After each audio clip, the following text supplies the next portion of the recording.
बिस्मिल्लाहिर्रहमानिर्रहीम अस्सलाम वालेकुम वरहमतुल्लाहि वबरकातुहू।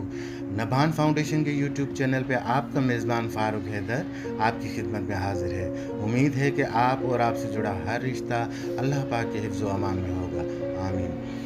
व्यूअर्स, यहाँ पर मैं आपको अर्ज़ करता चलूँ कि नबान फाउंडेशन को किसी किस्म की कोई अंदरूनी या बैरूनी फंडिंग नहीं होती। फाउंडेशन की तमाम तरह एक्टिविटीज़ के अखराजात फाउंडेशन के मेंबर्स और हमारे दोस्त व अहबाब हदिया करते हैं। नबान फाउंडेशन के रज़ाकार 500 ख़ानदानों के लिए राशन बैग्स फराहम करने में मसरूफ़ अमल हैं। ये बैग रात की तारीकी में ऐसे इलाकों में मुकीम सफ़ेद पोश ख़ानदानों के घरानों पर फराहम किए जाएंगे जो किसी के आगे दस्ते सवाल दराज नहीं करते। अगर आप भी नबान फाउंडेशन के ज़रिए ऐसे सफ़ेद पोश ख़ानदानों की मदद करना चाहते हैं तो हमारे नंबर्स पर रब्ता करें। आपकी छोटी सी सपोर्ट से हज़ारों बेसहारा ख़ानदानों का भला हो सकता है। उम्मीद करता हूँ कि आपको हमारी छोटी छोटी काविशें ज़रूर पसंद आती होंगी।